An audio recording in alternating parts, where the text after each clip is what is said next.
ओम नमः सिद्धेभ्यः। ओम नमः सिद्धेभ्यः। ओम नमः सिद्धेभ्यः। मंगलम भगवान वीरो मंगलम गौतमो मुनि मंगलम कुंद कुंदात्यो जैन धर्मोस्तु मंगलम सर्वमंगल मांगल्यम सर्वकल्याणकारकं प्रधानं सर्वधर्माणां जैनं जयतु शासनं जैनं जयतु शासनं देयच्छता जैनी दशा मर्त्य देहातीत ते ज्ञानीना चरणमां बंधन हो अग्नि ते ज्ञानीना चरणमां बंधन हो अग्नि।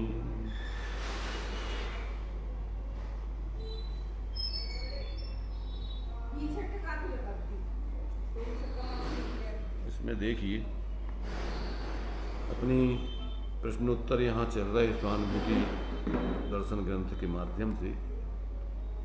देखिए यहाँ पर अब अपना अभी तक 574 नंबर तक के प्रश्नों की चर्चा हो गई थी। आगे 575 नंबर का प्रश्न आगे इसके संबंध में अपन विचार करते हैं। जो प्रश्न करने वाले हैं उनका प्रश्न है कि हम ऐसा कौन सा पुरुषार्थ करें कि आगामी काल में हमें गुरुदेव के तथा आपके सानिध्य का योग प्राप्त होवे। क्या प्रश्न है? तो हाँ, तो देखो ये क्या है, भावना प्रधान प्रश्न है। ये एक प्रकार से जो है जो जिनसे लाभ मिलता है उनके प्रति भक्ति विशेष प्रदर्शित करने वाला प्रश्न है। उस दृष्टि से वास्तव में माने तात्विक मुख्यता वाला प्रश्न नहीं है। इसमें अपने लिए अपने जिनके प्रति भक्ति है या जिनसे सुनते हैं उनके प्रति बहुमान प्रकट करने के लिए इस प्रकार का ये प्रश्न किया गया है। उसका समाधान भी उसी रूप में दिया गया है। देखिए, पर द्रव्य के प्रति बढ़ते मोह को तोड़ डालने के लिए ऐसा निश्चित करें कि अंतर में एक आत्मा ही सर्वस्व है, अन्य सर्व निस्सार है। इसका मतलब हमारे प्रति भी तुम्हारा जो लगाव है वो भी निस्सार है। क्या प्रश्न है? क्या उत्तर है कि पर द्रव्य के प्रति बढ़ते मोह को तोड़ डालने के लिए ऐसा निश्चित करें कि अंतर में एक आत्मा ही हमारा सर्वस्व है, अन्य सर्व निस्सार है।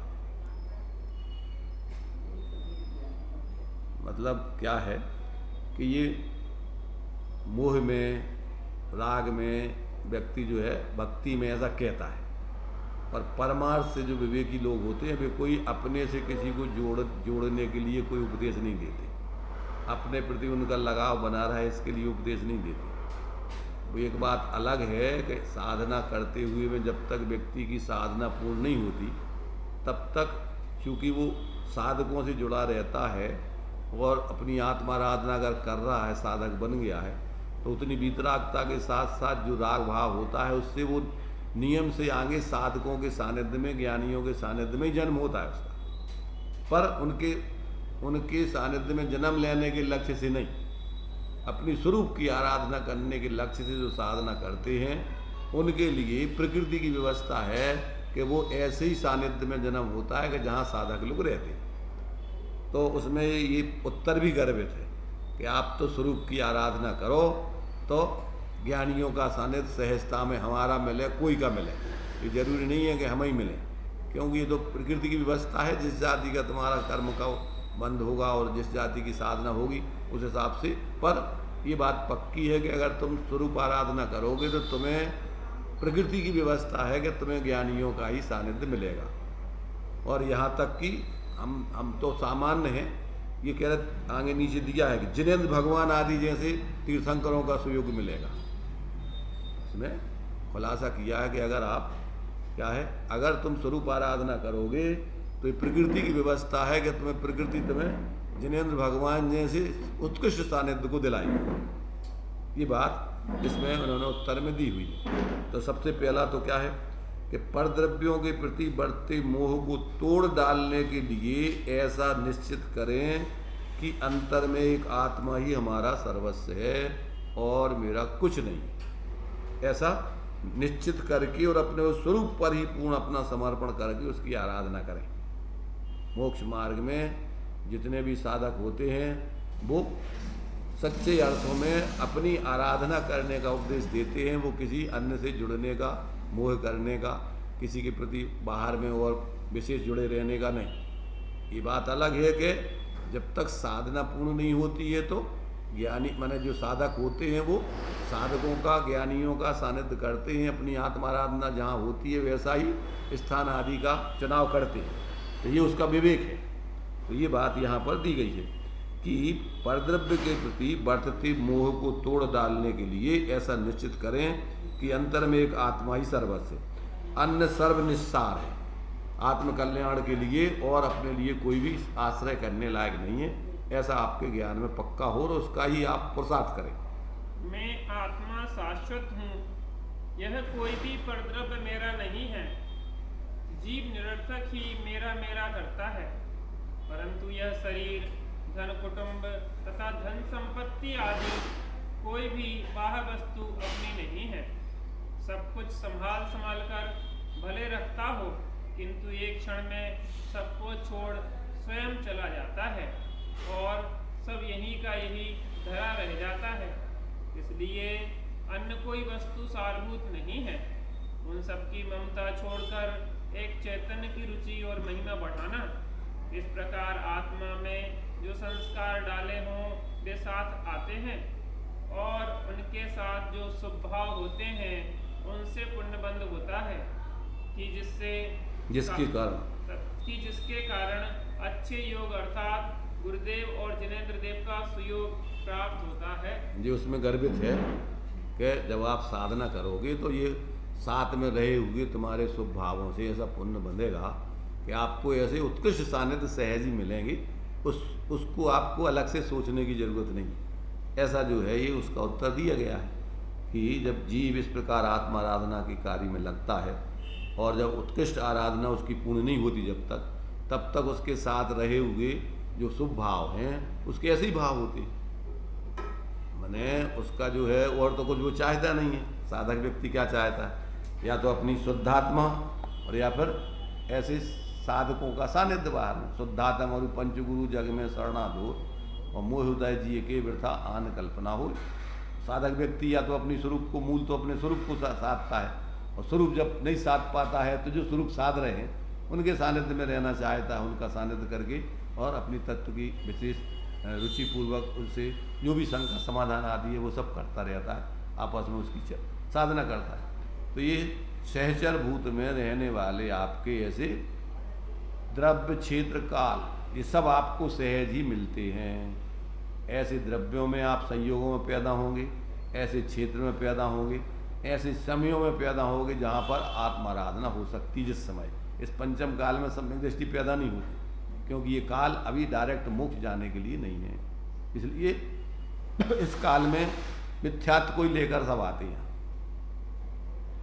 तो अब अगर यहाँ पर वो तत्व को समझ करके स्वरूप आराधना करते हैं और स्वरूप आराधना करते करते स्वरूप की साधना में वो सक्षम हो जाते हैं, तब तो वो अतीन्द्रिय आनंद भोगते हुए फिर जितना जितना स्थिरता जन्य उतने उतने शुभ मंद कसाय में शुभ भावों में जीते हैं वो।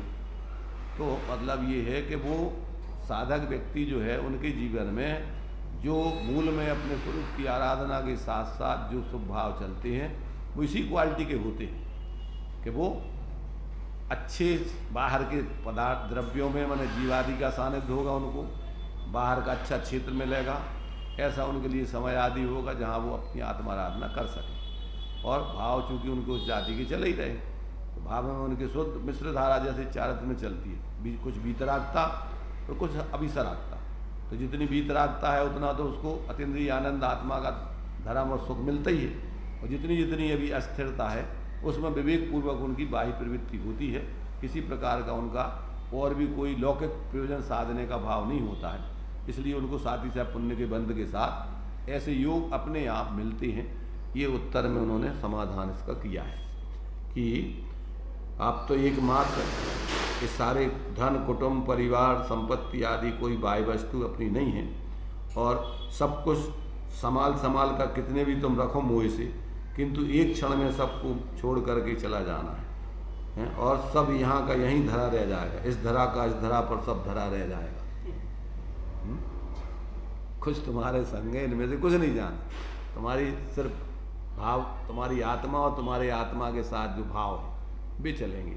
तो अगर तुम स्वरूप आराधना कर रहे हो तो तुम्हारे भाव तुम्हारे संग है, और जो कुछ भी तुमने शुभ भाव किए उसके निमित्त से जो तुम्हारे साथ कर्मों का आश्रय बंध होगा वो साथ जाएगा, उसके निमित्त से तुम्हें बाहर की परिस्थिति बनेगी। इस प्रकार से ये यहाँ पर उसका समाधान दिया है।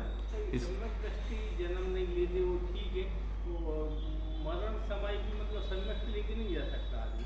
नहीं, जन्म नहीं लेते सम्यक दृष्टि, अभी पंचम काल में जन्म नहीं लिए। हाँ। जन्म नहीं, इधर भरत क्षेत्र में पैदा नहीं होते यहाँ। अभी यहाँ तीर्थंकर नहीं है, सीधा मोक्ष नहीं है, तो इसलिए यहाँ पैदा नहीं होते सम्यक दृष्टि। यहाँ बन सकते, यहाँ हो सकते सम्यक दृष्टि, छूटते समय वो सम्यक तो बना रहेगा। और का बस सम्यक तो लेके ही जाएंगे, वो का छोड़ जाएंगे, वो सम्यक काय को छोड़ेंगे, मतलब वो बना रहेगा। यहाँ से देवादि पर्याय में जाएंगे स्वर्गों में, वहाँ पर समूषण आदि में सीधे देव पर्याय से मोक्ष तो होता नहीं है, तो वहाँ पर तो ये है कि तीर्थंकर आदि का सानिध्यपन को जैसे समूषण में देव होते हैं। ज़्यादातर तो देखो कितने कोठा देवों के होते हैं, 12 कोठा तो टोटल होते हैं, 8 कोठा देवों के होते हैं। कैसे देखो, वैमानिक तुम्हारे से 3 प्रकार के जो है देव ये होते हैं। कौन से? चतुर्निकाय के देव होते हैं उनके। चतुर्निकाय के देवों की 4 प्रकार की देवियाँ, तो 8 कोठा तो अकेले देव देवियों के होते हैं, और 1 कोठा त्रयंचों का होता है, 1 कोठा श्राविकाओं का और आर्जिकाओं का होता है, और 1 कोठा श्रावकों का होता है, और 1 कोठा मुनिराजों का होता है। तो कितने कोठे हो गए? मनुष्यों के कितने हो गए? 1 मुनिराजों का, 1 अर्जिका और श्राविकाओं का। अर्जिकाएं उसी कोठे में रहती, उनको अलग से कोठा नहीं है।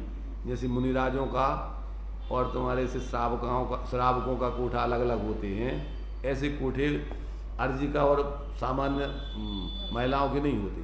अर्जिकाएं उसी में आती हैं, सामान्य महिलाओं में पंचम गुण स्थानवर्ती रहती हैं, भले ही वो उपचार से महावृत्ति है, तो उनके लिए एक ही कोठा है निश्चित। तो वो जो है अर्जिकाएं, सामान्य जो भी माने महिलाएं, और तुम्हारे से श्रावकों के कोठा अलग है। श्रावकों में इलक छुल्लक भी वही बैठते हैं, और मुनिराज जो है उनके लिए अलग कोठा होता है, और तीर्थंकर अपने उस समूषण में अलग विराजमान है। तो मतलब ये है कि 3 प्रकार की देवियाँ तो चारों प्रकार की मिथ्या दृष्टि अवस्था में जाती हैं, सम्यक लेके तो जाती नहीं। चारों प्रकार की स्त्री पर्याय सम्यक दृष्टि को थोड़ी मिलती है, मिथ्यात्व लेकर के जाती है। तो चारों प्रकार की स्त्री पर्याय लेकर के नहीं जाती, नहीं, स्त्री पर्याय में पैदा नहीं होता। स्त्री सम्यक लेकर जाके पुरुष बनेगी, वो देव बनेगी, स्त्री नहीं बनेगी। माने ना नपुंसक बनेगी, ना देवांगना, ना देवियाँ बनेगी, ना तुम्हारे से विकलत्र आदि में जन्म होगा, न त्रियंच आदि होगा, न नरक में जाएगी, सिर्फ एक वैमानिक देवों में जन्म होगा। त्रियंचों का कोठा होता है। कैसे त्रियंच? जैसे त्रियंच होते हैं वैसे संगी पंचेंद्रिय उपदेश सुनते सब, शेर, चीता, हाथी, घोड़ा, बंदर हैं?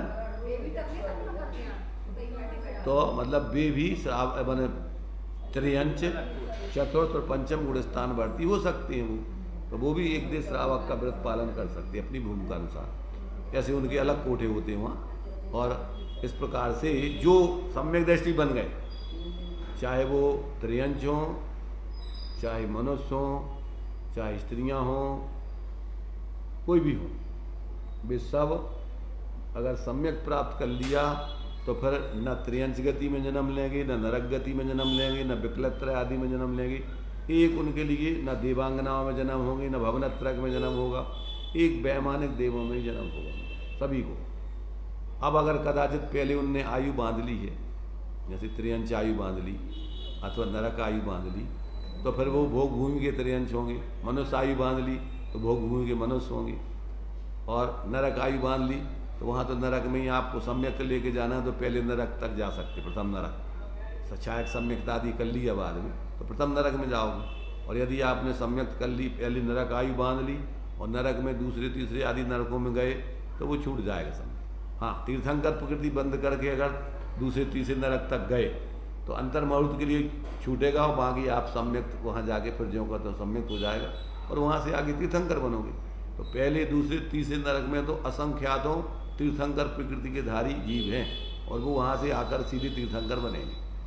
तो ये माने उन जीवों की जो है भावों की इस प्रकार की स्थिति है, प्रकृति की एक व्यवस्था है, वो पूरी की पूरी बराबर साधकों के ज्ञान में रहती है और वो अपने हिसाब से साधना करते हैं। तो फिर ज़्यादातर उनको इस जाति के भाव नहीं होते कि जो और फालतू के विकल्प आ गए।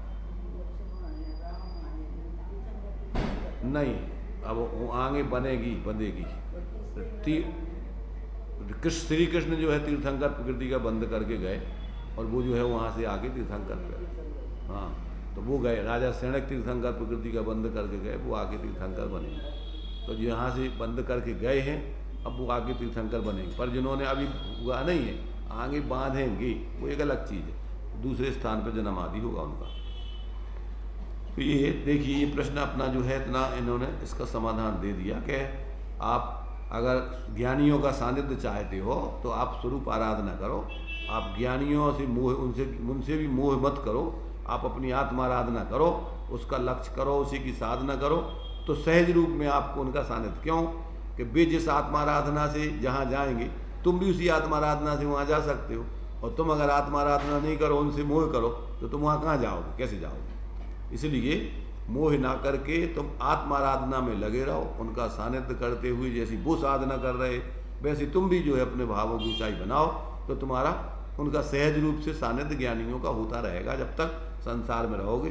सोचने की जरूरत नहीं है, मांगने की जरूरत नहीं है उसके लिए। और यदि कदाचित आत्माराधना करते हुए में अभी सम्यक ना हो पाया हो तो भी जो सम्यक सन्मुख या जो आत्माराधना करने का लक्ष्य बना की साधना करते हैं उन जीवों का भी माने एक ऐसी व्यवस्था भी है अभी, जैसे कि वो भव्य मिथ्या दृष्टि, इस भाव से सीधे विदेश क्षेत्र में जन्म ले सकते और वहाँ से सीधे मोक्ष जा सकते।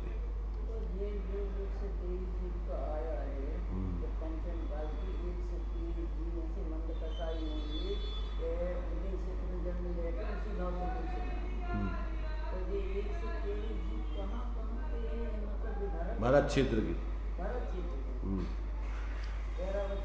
नहीं, उनके अलग होते हैं। ऐसा जो है ये अपने लिए क्या है कि कुल मिलाकर के जो सच्चे अर्थों में आत्मार्थी बन के आत्माराधना करेगा उसके लिए यानी तत्काल यदि उतनी ऊंचाई नहीं हो पाई तो भी आगे जा कर के उसका वो कार्य करेगा। उसके अंदर जो है उस जाति के संस्कार होंगे तो आगे जाकर के वही संस्कार जागृत होकर वैसे निमित्त मिलेंगे और वहाँ उसका वो जागरण होकर के फिर वहाँ वो अपना काम कर लेगा।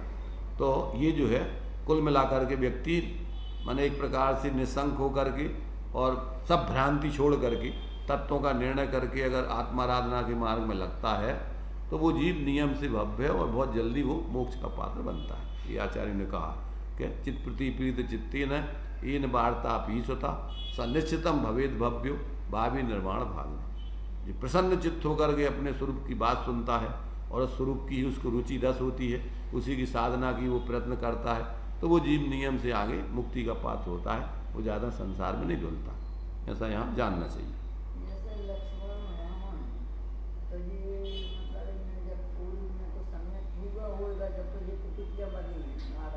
हाँ, निदान करके आते वो नारायण प्रति नारायण।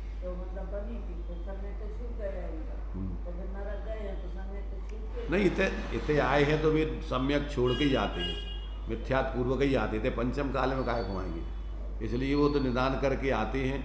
माने चौथे काल में भय वैसे वो तो, परंतु वो निदान करके आते हैं। नारायण प्रतिनारायण जो है निदान करके ही वो अपने उस सम्यक से च्युत हो जाते हैं और फिर जा करके वो यहाँ आते हैं और यहाँ आकर के वो सम्यक दृष्टि बन सकते हैं। और चूँकि वो श्री जाएंगे नरक, जैसे मान लीजिए राजा श्री कृष्ण थे, यहाँ उनने पहले नरक आयु को बंद कर लिया, बाद में सम्यक भी प्राप्त किया, 16 कारण भावनाएं भी भाई, तीर्थंकर प्रकृति का बंध भी हुआ, फिर भी चूँकि नरक आयु बन गई तो वहाँ तो जाना पड़ता है। तो वो स्थिति नारायण प्रतिनारायण का तो नियोग है कि जिस नरक में नारायण जाता है उसी नरक में प्रतिनारायण जाता है। हाँ, ये भी उनका नियोग है, दोनों साथ ही साथ जाएंगे एक ही स्थान पर। लड़ेंगे मरेंगे, अब तो लड़ेंगे नरक में, तो लड़ेंगे, वो क्या करेंगे उससे, वे उनसे अकेले से थोड़ी एक दूसरे से लड़ेंगे, होते तो लड़े बारे बहुत है। हाँ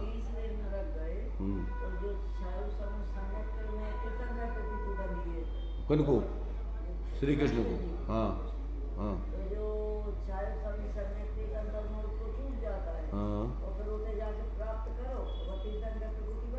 अब वो तो है ही, वो तो एक अंतर में छूटती है और फिर अपने आप ऑटोमेटिक सम्यक्त हो जाएगा और फिर उनका 16 कारण भावनाएं चलती रहेंगी। भले ही वो बाहर में लड़ते झगड़ते भी रहेंगे पर अंदर में उनकी उस जाति की भावनाएं, वो पवित्रता बनी रहेगी, उससे 16 कारण तीर्थंकर प्रकृति का बंध होता रहेगा उनकी।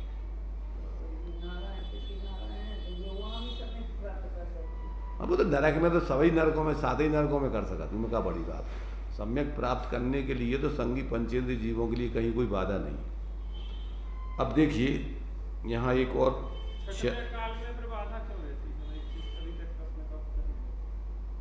बाधा,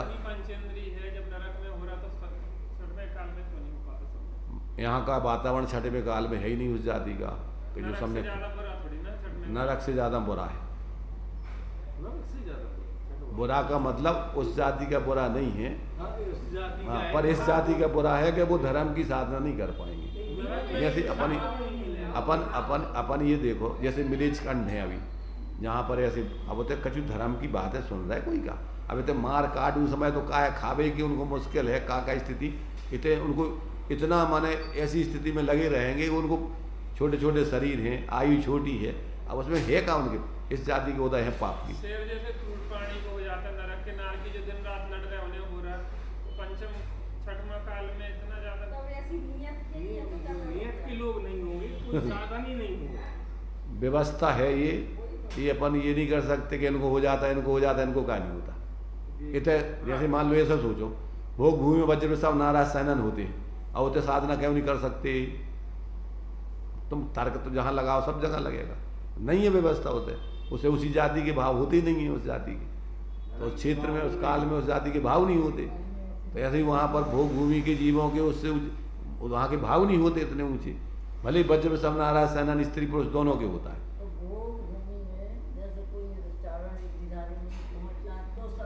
सम्यक तो प्राप्त देखो वो अपने पूर्व संस्कारों से भी कर सकते, उपदेश भी दे सकते हैं उसको, तो कोई भी हो सकता है उनको, तो सम्यक में कोई बाधा नहीं, परंतु आगे की साधना उनके उस जाति के भाव नहीं होते, वहाँ पर उस जाति का वातावरण नहीं, उस जाति का उनके लिए जो है भाव भी पैदा नहीं होते, वो सब ऐसे ही है, द्रव्य क्षेत्र आदि सब वैसे ही है उनका। हाँ तो अभी तो कल्प वृक्ष है, सब होते व्यवस्थाएं टोटल सब कर सका, तुम्हें कछु नहीं है। आगे का प्रश्न देखिए 576 नंबर का है। अनुभव होने से पूर्व मुमुक्षु सच्चे ज्ञान वैराग्य कर सकता है? प्रश्न है ये, अनुभव जब तक आत्मा का नहीं होता है तो उसके पूर्व क्या मुमुक्षु को सच्चा ज्ञान वैराग्य हो सकता है कि नहीं हो सकता है? उसका उत्तर है पहले ज्ञान वैराग्य कर सकता है, परंतु वास्तविक यथार्थपना तो उसे सम्यक ज्ञान हो तभी कहने में आता है। तथापि उस यथार्थ बने की भूमिका मोक्ष बने में हो सकती है। यथार्थपना प्रकट हो उससे पूर्व यथार्थ बने की भूमिका होने से यथार्थ बने के मार्ग पर जा सकता है। सम्यक दर्शन में जैसे गहरी प्रतीति आत्मा का यथार्थ आश्रय ग्रहण होता है, वैसा वहाँ अभी नहीं, फिर भी यथार्थ मार्ग पर जा सकता है, मार्ग अनुसारी हो सकता है। यह स्वभाव मेरे स्वरूप नहीं है, मेरा स्वरूप तो एक चैतन्य तत्व है जो कि अद्भुत अपूर्व महिमावंत है, उसकी महिमा प्रकट हो तथा स्वभाव दोनों की आकुलतामय दुखमय है, ऐसा विचार पूर्वक यथार्थ ज्ञान वैराग्य प्रकट कर सकता है, जिसके पीछे उसे सम्यक दर्शन अवश्य प्राप्त हो, ऐसी भूमिका प्राप्त कर सकता है। हाँ, ये बताया कि जो सम्यक दृष्टि है, ज्ञान वैराग्य का अर्थ होता है कि कसाय रहित का वैराग क्या कहलाता है? कसाय रहित वैराग और सम्यक ज्ञान। तो अभी जब तक आत्मबोध नहीं हुआ तब तक कसाय रहित हो नहीं सकता और आत्मा का अनुभव भी हो नहीं सकता। इसलिए ये जो ज्ञान वैराग है, ये जो तुम्हारे लिए बुद्धिपूर्वक अभी ज्ञान के प्रति तुम्हारा बहुमान है, सविकल्प दशा में अपने स्वरूप आदि का निर्णय है, और जो तुम्हारे लिए कसायों में अरुचि का भाव है, तो ऐसा जो तुम्हारे लिए जो अभी प्रारंभिक भूमिका में जो सम्यक सन्मुखता की स्थिति बनती है, तो कहते हैं कि वो वास्तविक जैसा ज्ञानियों को होता है वैसा ज्ञान वैराग्य तो नहीं है। कसाय रहित परिणति माने वीतराग परिणति और सम्यक ज्ञान आत्मानुभव पूर्वक वाला ज्ञान, तो भी उस यथार्थ पने की भूमिका मुमुक्षु पने में हो सकती है। माने जो उसके पूर्व में उस मार्ग की तरफ बढ़ तो सकते हो, पर वो मार्ग तो जब तुम स्वरूप अनुभव कर लोगे तभी वो चालू होगा, उसके पहले वो मार्ग चालू नहीं होगा। परंतु आप उस मार्ग की पूर्व भूमिका में पहुंच सकते हो, और जैसे ही आप इस प्रकार की जो है पूर्व भूमिका में पहुंचोगे तो क्रम से फिर अंतर में जो है अपने स्वरूप को पकड़ के और फिर यथार्थ ज्ञान वैराग प्रकट करके मोक्ष मार्गी बन जाओगे। तो यथार्थ पना प्रकट हो, उसके पूर्व यथार्थ पने की भूमिका होने से वह यथार्थ पने के मार्ग पर जा सकता है। जिस प्रकार उसको यथार्थ पना माने आत्मा का अनुभव पूर्वक कसाय रहित होकर वीतरागता की सिद्धि होगी, उस तरफ वो बढ़ सकता है। उधर अंदर में जो है अपना इस प्रकार की आत्माराधना की तरफ उसकी साधना वो कर सकता है, क्योंकि पूर्व में यदि उस तरफ की दिशा नहीं पकड़ेगा तो फिर उस मंजिल को कैसे पाएगा। इसलिए वो एक भूमिका है। जैसे अपन जो व्यक्ति पास होना है जिसको, तो वो पासिंग मार्क्स तो लाए, मैंने अपने यहाँ एक विधान है कि जैसे 33% होगा तब उसको पास कहा जाए, पर वो जो है अभी पास का जो सर्टिफिकेट जब मिलता है वो स्थिति तो नहीं होगी, परंतु जो तुम्हारे लिए पास होने के लिए जितने आगे बढ़ने के लिए ज़रूरत है वो नंबर तो चाहिए। ऐसे ही जो है यहाँ अपने लिए एक मोक्ष मार्ग प्रकाशक जी में एक निमित्त उपादान की चिट्ठी है, तो उसमें उन्होंने दिया है कि निगोद से भी जीव निकलता है तो वहाँ पर भी जो है विशुद्धता के बल से निकलता है। काय के बल से निकलता है? विशुद्धता। तो विशुद्धता में गर्भ शुद्धता मानी गई। क्या मानी गई है? कि अभी भेद विज्ञान होकर के जो राग आदिक का अभाव वो तो नहीं हुआ, पर फिर भी वहाँ पर जो है राग आदिक का अभाव तो हो रहा है।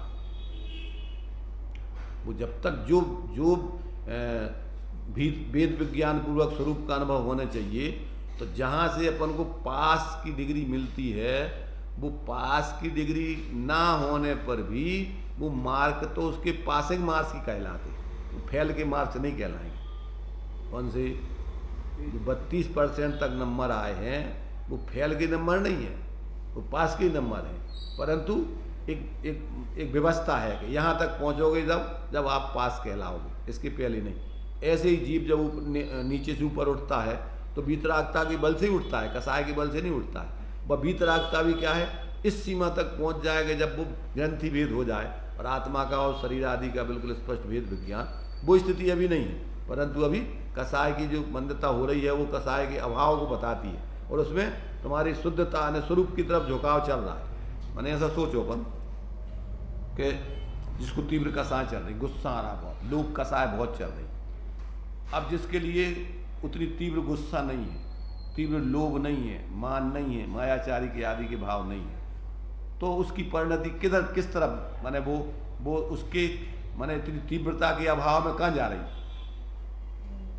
भाई वो अपने स्वरूप में ही तो स्थिर हो रही है। भले ही वो उसको भी पता नहीं है कि अपना स्वरूप जो शांति आ रही है उसको, जैसे मान लीजिए तीव्र गुस्सा कर रहे थे तब, और आपने जो है छोड़ो यार अपन को नहीं सोचना कोई के बारे में, बेकार दिमाग खराब हो जाता, अपन ने उस तरफ का आकर्षण खत्म हो गया और आपकी कसाय थोड़ी शांत हुई। कसाय काय की दम पे शांत हुई?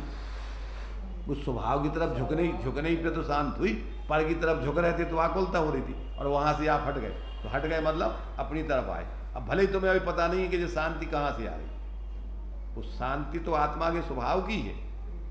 जो अपन को शांति मिलती है तो वो शांति तो आत्मा के स्वभाव में से आती है, परंतु अभी भेद विज्ञान नहीं होने से पता नहीं पड़ता कि वो शांति। अपन सोचते हैं, जैसे मान लो ये सोच लो आप, जैसे मान लो आपका सिर दर्द कर रहा था बहुत, अब क्या हुआ कि सिर दर्द कर रहा था तो आपने जो है बहुत उसी पे उपयोग लग रहा था सिर पे और उस तकलीफ पर ध्यान रख रहा था। अब आपने क्या हुआ कि दवाई खा ली, अब दवाई खा ली तो क्या हुआ कि आपका ध्यान वहाँ से हट गया, वहाँ से सिर की तरफ से। कभी कभी तो क्या है, जैसे वो तीव्र झन्नाने वाली दवाई हो गई तो अपना ध्यान फिर क्या है उस तकलीफ उधर से हट करके उस झन्नाने पे चला गया, अब वहाँ से हट गया। तो अब हट गया मतलब उतनी जो तीव्रता से अपन पर की तरफ जुड़ रहे थे वो अपना रुक गया। तो रुकने के बाद क्या हुआ कि वो अपनी तरफ आए अपन। हाँ, अरे तो हम ये देखो, निमित्त नैमित्तिक संबंध से आपके जो शरीर में जितनी विकृति हो रही थी, पुद्गल का पुद्गल पे असर होता है, और वो पुद्गल में आपका शरीर में मोह है, तो उसमें जो कमी हो रही थी उस कमी का जैसे अभाव हो गया, जिसकी अधिकता हो रही थी या कमी हो रही थी उसके कारण से वो उसका हो गया अभाव दवाई का, क्योंकि निमित्त नैमित्तिक संबंध है शरीर से, तो अब उसमें वो परिवर्तन हुआ, और परिवर्तन होने से आपका ध्यान वहाँ से हट गया। तो वो दवाई तो हो गई, वो इनडायरेक्ट रूप में कारण शरीर के लिए, डायरेक्ट शरीर के लिए, पर वो शरीर में तुम्हें जो मोह था और उसमें जो तत्वों की कमी या अधिकता हो गई थी, जिसके कारण से शरीर में असमानता के कारण आपको सहजता नहीं लग रही थी, तो आपका बार बार वहाँ ध्यान जा रहा था। जैसे मान लीजिए आपका ब्लड प्रेशर बढ़ गया अथवा लो हो गया, तो अब शरीर में सहजता नहीं रही। अब सहजता नहीं रहने से क्या होगा कि शरीर में तुम्हारा लगाओ, अब उस पर बार बार ध्यान जाता है। यदि अपनी श्वास जो है ज़्यादा हो रही, आकुलता हो रही, कम हो रही तो भी आकुलता हो रही, तो अब वो ध्यान जा रहा था शरीर पर। अब आपने जो दवाई खाई उससे आपके शरीर में संतुलन बन गया, वो जो तत्व की कमी हो गई थी जिसके कारण से हाई ब्लड प्रेशर हो रहा था अथवा लो हो रहा था, अब उसमें समानता आ गई, तो अब शरीर की तरफ से ध्यान हट गया। तो ध्यान हट जाने से क्या होगा कि आपका अब सहजता में आ गया, तो वो निमित्त नैमित्तिक संबंध है। तो वो शरीर साइकोलॉजिकल लगने लगता है, सर दर्द की गोली खा ली नहीं, वो भी नहीं हो शरीर का। देखो निमित्त नैमित्तिक संबंध भी चूंकि पुद्गल का पुद्गल के साथ है। आपका जैसे मान लीजिए शरीर गर्म हो रहा है, अब गर्म हो रहा है तो उसके लिए आपने ठंडी पट्टी लगा दी, कुछ लगा दी, ठंडा हो गया, तो वो तो उसका शरीर के पुद्गल का पुद्गल के साथ निमित्त नैमित्तिक संबंध। और वो चूंकि तुम्हारा शरीर से मोह है तो आपका ध्यान उस शरीर की क्रिया पे जा रहा था, अब वो शरीर की क्रिया में परिवर्तन आ गया और आपकी सहजता आई तो उधर से उपयोग हट गया। तो वो ऐसा, अब वो तो कर्मों की व्यवस्था अलग हो गई जी। अपन पहले तो यहाँ वैज्ञानिक तरीके से उसका निमित्त नैमित्तिक संबंध, और साता का उदय भी वो जब दवाई मिली है, जब ये हो रहा है तो उदय भी संग के संगे जुड़ो है, तुम्हारे पुण्य को उदय आओ जब मिले।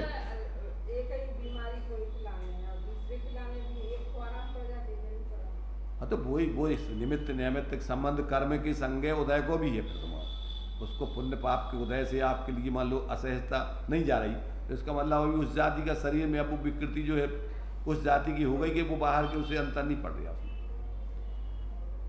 वो भी कर्मों का, बाहर के पदार्थों का और उस प्रकार का शरीर का, सबका ऐसा एक एक निमित्त नैमित्तिक संबंध जुड़ा हुआ है। तुम्हारे भावों से कर्म बनते हैं, कर्म के निमित्त से शरीर आदि मिलता है, तो ये सब एक दूसरे से जुड़े हुए हैं। जिस जाति के तुमने परिणाम किए उस जाति के तुम्हारे कर्मों का आश्रय बंध हुआ, वैसा तुम्हें शरीर नो कर्म आदि मिला और उसमें तुम्हारे लिए आत्मा का फिर उस जाति के भाव जुड़ करके तो परिणाम करता है। ये सब माने स्थितियाँ सबकी माने एक दूसरे की निमित्त, संसार में निमित्त नैमित्तिक संबंध बहुत बन रहे हैं। उसमें कर्ता कर्म करने की स्थिति नहीं है, एक दूसरे का कर्ता तो नहीं है, परंतु इस निमित्त नैमित्तिक संबंध में उसको ऐसे लगता है जैसे इससे हो गया। तुम्हें ऐसे लग रहा कि जैसे तुमने दवाई खा ली तो दवाई खाने से हमें हमारा माने अंदर में हमारी तकलीफ दूर होगी, पर वो तकलीफ दूर नहीं हुई। तुम्हारी तकलीफ दूर कैसी? तो आत्मा की तकलीफ तो चूंकि शरीर में मूर्छा थी और शरीर में होगा संतुलन, तो तुम्हारा शरीर की तरफ से हटा ध्यान, तो कहने में आएगा कि दवाई से हमारे परिणाम ठीक हुए। दवाई से परिणाम ठीक नहीं हुई, दवाई से तो शरीर की व्यवस्था बनी और शरीर के में तुम्हारा उपयोग जुड़ता था मोह से, तो वहाँ से मोह हटा तो उससे तुम्हारे लिए शांति मिली। तो ये ऐसा बहुत ऐसा निमित्त नैमित्तिक संबंध चलता रहता है।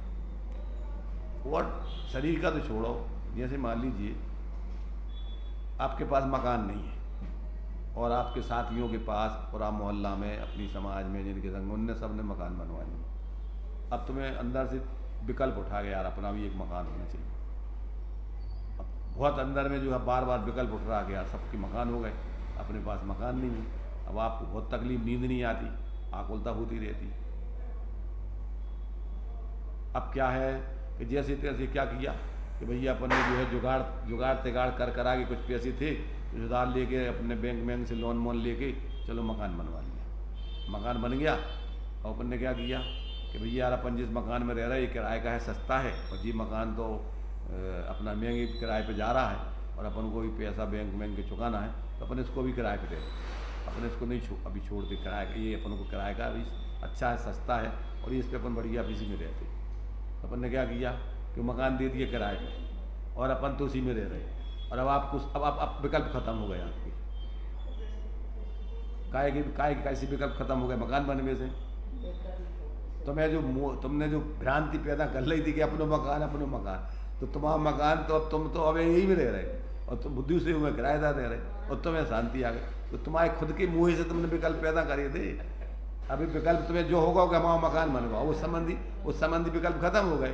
तब आकुलता काय से मिट्टी तुम्हारी मकान बनवे से कि विकल्प टूट गए से। अपन ने कहा मानो कि मकान बन गया तो हमें चलो अब शांति हो गई। तो जब भ्रांति है कि नहीं है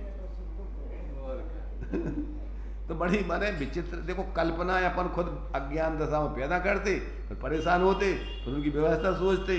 अब व्यवस्था नहीं बने जब तक संकल्प विकल्प होते रहते। और नहीं सोचो, साधु संत है सब छोड़ करके 6 सेकंड चले गए, अब उनको क्या चाहने, कभी समस्या नहीं है उनकी। अब जिनके पास सब है और फिर उनको विकल्प हो रहे, तो अपन बोलते गए दाम बिना निर्धन दुखी नहीं, अज्ञान बिना निर्धन दुखी और अज्ञान बिना धनवान। माने बोला तो ये है कि दाम बिना निर्धन दुखी, तृष्णा बस धनवान, कहूँ न सुख संसार में। पर वास्तव में देखा जाए तो अज्ञान बिना निर्धन दुखी, अज्ञान बिना धनवान, कहूँ न सुख है। अज्ञान बिना नहीं, अज्ञान से निर्धन दुखी, अज्ञान से धनवान। कैसे दुखी हो तुम? अगर माने बाहर के धन से दुखी होते तो मुनिराज के पास नहीं है कछु, वे दुखी हो गए। तो बाहर से थोड़ी दुखी है। और शरीर में अब रोग से दुखी हो गए तो सनत कुमार चक्रवर्ती मुनिराज की अवस्था में उनको 700 वर्षों कूट रहा, अभी तो नहीं रहे दुखी। तो कैसे दुखी हो तुम्हें शरीर में जितनी आसक्ति है, जितना मोह है, शरीर में आग लगा दो, जला दो, फिर भी कोई दुख नहीं। क्यों? भेद अंदर में भीतरागता है, स्वरूप का आनंद भोग रहे। शरीर जल रहा हो, शरीर तो पर है, उससे तकलीफ थोड़ी। तो अपनी तकलीफ कैसे है? शरीर जितना पर में आसक्ति है, लगाव है, उसके कारण से परेशान है। ये सूत्र है। अब ये समझ में आ जाए तो विवेक तत्व ज्ञानी हर परिस्थिति में सहज रहता है। यही आप लोग का सही नहीं। अपनी आत्मा सबसे पृथक है, अकेली थी, अकेली रहेगी। अपन बोलते हैं आप अकेला अब तरे मरे अकेला हो, यों कबहु जीव को साथी सगा न कोई, जहाँ देह अपनी नहीं तहाँ न अपना कोई, घर संपत्ति पर प्रगट है पर हैं परिजन लोग। तो काय के लाने बोल रहे जो की को सुना रहे तुम्हें अपने अंदर में को समझ करके खुद समझने के अपनों कठिन है ही नहीं। अपन काय को व्यर्थ में अपन परेशान हो रहे। तो ये जिसको अंदर से जुड़ा रहता है वो किसी भी परिस्थिति में दुखी नहीं होता। पहले जितने ये ज्ञानी हुए इनके पास आते नौकरी करते रहे, मजदूरी कर करके और मस्ती में जियत रहे बढ़िया को। पैसा लोग देवे हमें चाहिए ही नहीं, पैसा तनख्वाह बढ़ा रहे हमें नहीं बढ़वाओ, हम तो शांति से जी रहे, हम क्या करेंगे उनको ज़्यादा पैसों।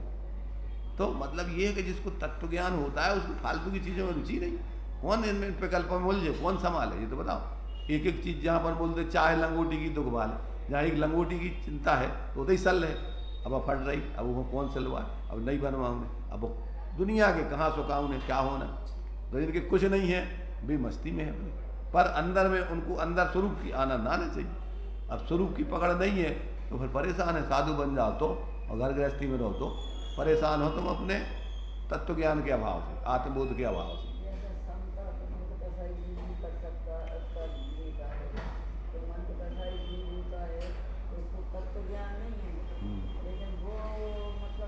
अरे भाई देखो, कसायों से मोह से जीव दुखी है, और जितना मोह कम होगा उतना कम दुख होगा, जितना ज़्यादा मोह होगा उतना ज़्यादा दुख होगा। तो उसमें मिथ्या दृष्टि सम्यक दृष्टि तो एक अपनी वो एक अलग मोक्ष मार्ग की व्यवस्था के कारण से कह रहे हैं, पर वास्तव में तो तुम मोह से परेशान हो। अब जिसको कम से कम मोह है, कम से कम अपन बोलते कि जिनके लिए संतोष वृत्ति है, जिनके लिए अपन बोलते ना हाँ, धन बाज धन और रतन धन जान, जब आवे संतोष धन सब धन धूल समान। तो जिसके अंदर संतोष अभी तत्व ज्ञान भी नहीं हो, तो अभी कोई कोई ऐसे हो जीव कह रहे क्या करने भैया, अपन को तनक दिनों की जिंदगी है, जो मिल रहा उतना ही अपन को जरूरत बहुत है, हमें नहीं चाहने ज़्यादा, तो खिलाने भी ज़्यादा आकुलता नहीं। पर जिनके लाने हवस बहुत है, ढील लग रहा है, फिर भी जो है दौड़े फिर रहे आकुलता आकुलता, अब उनके लाने कुछ सुखी करें जब बता। इसलिए अपन को ये बात समझने लायक है कि जो जीव वास्तव में चाहे तत्व ज्ञान करके और जब इस स्वरूप अनुभव के मोक्ष मार्ग में चलता है, तो उसके ज्ञान वैराग माने ज्ञान का जागरण होता है, कसायों का धीरे धीरे अभाव होता है, तभी जाकर के वो वास्तव में सच्चे अर्थों में सुखी होता है। चलिए तुम्हारा टाइम हो गया।